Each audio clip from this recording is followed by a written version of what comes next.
Welcome. Thank you for joining us today. I'm your host, Rachel. We're doing a live broadcast, recorded live broadcast for our Sunday school this week 5 of our Lenten journey. And this week we have with us some faces. Some may look familiar, some you may never have seen before, or perhaps a bemasked face that you wondered, what did David look like behind that mask? So joining us today, we have David Anderson. And David, thank you for being. Hi. David happens to have the same last name that Pastor Kelly has. Mhm. I wonder why. Are you perhaps Pastor Kelly's husband? I am. That is why. Well, fantastic. Yeah. Thank you for joining LCR and joining our Sunday school lesson today. And then right here with me in this box next to me is Veronica. As some of you youngsters may have had her as a Sunday school teacher in years past, she's helped us out. So I have brought her back again today for this lesson. In our lesson for week 5, we are coming straight out of scripture again. We are focused still on the Gospel of Matthew. And the scripture this week talks about becoming a pearl of wisdom. So hence our video today is David sharing with us his pearl of wisdom, Veronica sharing with us her pearl of wisdom, again, straight out of Matthew. And our theme for the week is becoming someone new. Hi friends, Pastor Kelly here. Today's parable comes from Matthew chapter 13, verses 45 and 46. Again, the kingdom of heaven is like a merchant in search of fine pearls. On finding one pearl of great value, he went and sold all that he had and bought it. Well, that's a pretty short story. And in fact, our Spark Story Bible does not include this parable. But in the Jesus Storybook Bible, there actually is a story from Matthew 13, which puts this parable in connection with others. And so I will share that with you today to frame our conversation. One day, Jesus was telling people about God's kingdom. God's kingdom is wherever God is king, Jesus told them. It's wherever God is in charge. It's where God fills your heart up with God's forever happiness and you stop running away from God because you love God. But sometimes people couldn't understand things very well. So Jesus helped them by telling them stories called parables.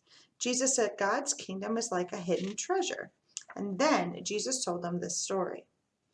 Once upon a time, there was a man working in a field digging.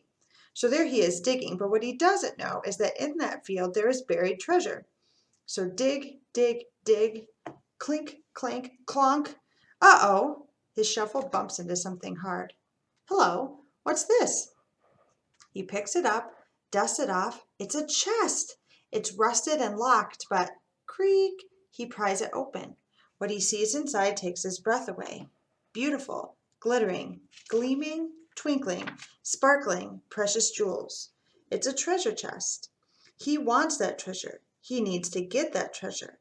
He must have that treasure somehow, even if he has to sell everything he has so he can pay for it. So the man quickly buries the treasure again, runs home, and sells everything he has. He takes the money from the sale and goes and buys that field. Now he owns the field and the treasure that is buried in it. He runs back and digs up the treasure again. Jesus said, "Coming home to God is as wonderful as finding a treasure. You might have to dig before you find it. You might have to look before you see it. You might even have to give up everything you have to get it. But being where God is, being in God's kingdom, that's more important than anything else in all the world.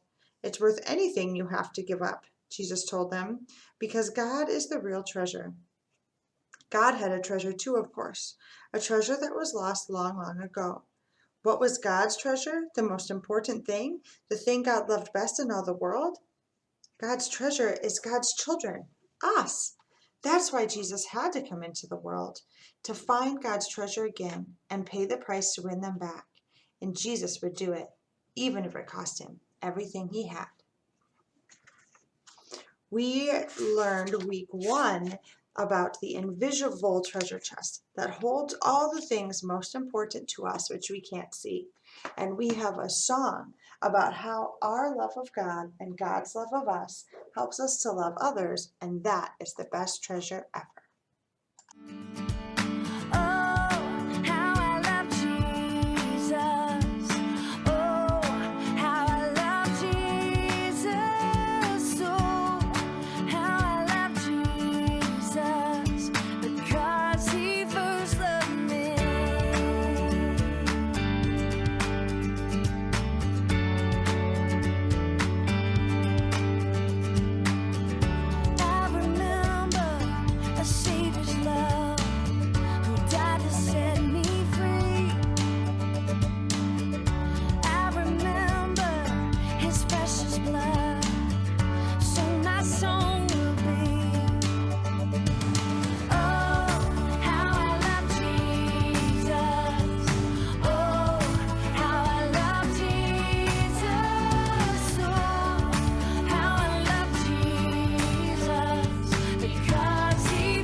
Now it's time for our reflection, discussion, and activity time.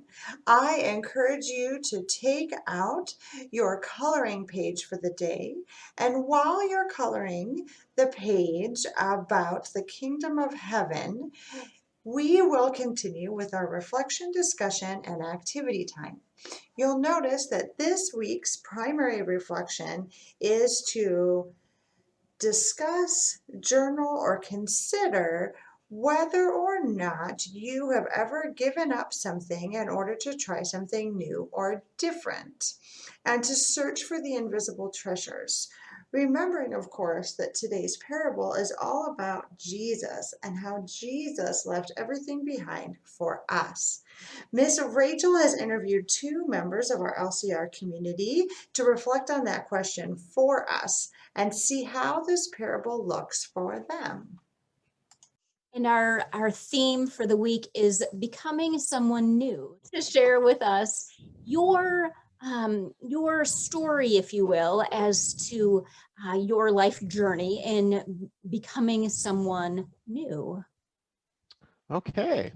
So when I was in Sunday school, back when I was in grade school and elementary school, I knew that I really liked math and science. Those were my favorite classes in school, and I really liked to build things and take things apart and learn how things work and learn about math. And then I wanted to have some kind of career, some kind of job where I would be able to use math and science. My guidance counselor recommended that I study engineering. Engineering is a career where you get to use math and science to solve problems or fix things that are broken. So that sounded like fun. I like math and science, and I'm good at them. So I studied engineering in college, and I got a degree. And then after that, I got a job as an engineer. And I liked some parts of that job. I liked the math and science part, but I didn't like the part of my particular job where I would sit at a desk all day and use a computer. And lots of adults have a job like that. And that's okay. There's nothing wrong with that. Some people really like that. Some people like it enough to do it because they like other parts of their job. And some people really don't like it. And I was in the group of people that really don't like it. When I think about adults having jobs, I think it's a lot like kids going to school. So changing jobs for adults is a lot like changing schools for kids, I think, right? Because you spend your whole day with the people at your job, right? And sometimes they're friends and sometimes they're not friends, right? And instead of teachers, you have bosses, but it's kind of similar, right? So I really was not very happy at my job at a computer all day. And I decided I wanted to change something, but I didn't really know what to do. And I didn't really know what kind of options there were. So I talked to my wife. Pastor Kelly at that time was youth leader Kelly at our church. I would go with her to help her with different activities. And I really liked doing that. I really liked working with kids and kind of leading different types of activities. And I didn't really have a chance to do that other than when I was helping out with youth group, right? So I kind of thought about what kind of job would involve math and science, but working with kids. I could be a teacher of math and science for kids. That sounds like fun. So it turns out you actually have to quit your job and go back to school to learn how to be a teacher. It worked out really well for me, but I'll admit changing jobs is pretty scary, right? I think it's a lot like changing schools when you're a kid. I have a wonderful supporting family, and I had a church community that I could talk to and ask for help, pray with them together, and it wasn't so scary. And now I've done it, and now it's really great. Thank you for sharing. And I think for some of our young people watching this video, they perhaps are in a situation where they might be switching schools soon, because some of our youngsters from an elementary school could be going to a middle school soon. And likewise, some of our middle schoolers will be shifting to high school. And Veronica is in her last year of high school, shifting to college next year. Ooh, fun. This is a fantastic story. Thank you for sharing with us. Fantastic. Thank you. Good. So we've heard David's story, and Veronica, we want to hear your stories. Would you share with us your becoming someone new, please? So I decided that I wanted to change the way that I eat. So for some people, for everybody, we grow up eating what our family eats, you get dinner put on the table and your parents say, you need to eat this, so you eat it. And that is perfectly good. And we are so grateful and so blessed to have all these amazing food on our table, in our pantries, in the fridge. So having this blessing, I was able to take it a step further and decide what I like and what is most beneficial to the world, to others. But throughout this past year, I have been doing a lot of research, and for me personally, God led me down a different path into thinking, in my mind, thinking about how I can better care for myself, for the animals, for the environment, for other people, and for our future as a whole. I think that's why I decided to stop eating animal products. So that is what you call a vegan. Before I was vegetarian, which means you just don't eat meat. But as a vegan, you don't eat any animal products like eggs or cheese or milk. And I decided to make this change, one, because I didn't really like meat and I didn't like knowing that it could hurt animals and hurt the environment eating these things.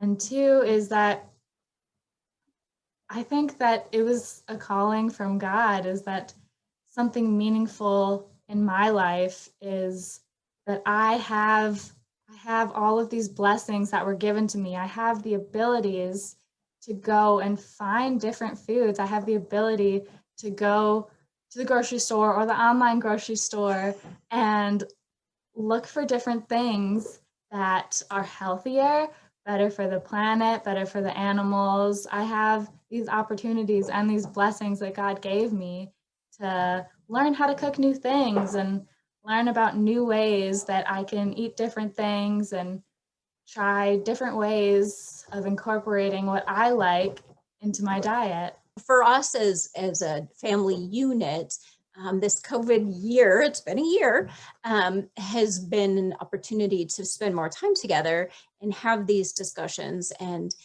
knowing that it was something particular for her, I, as her mother, support her wholeheartedly.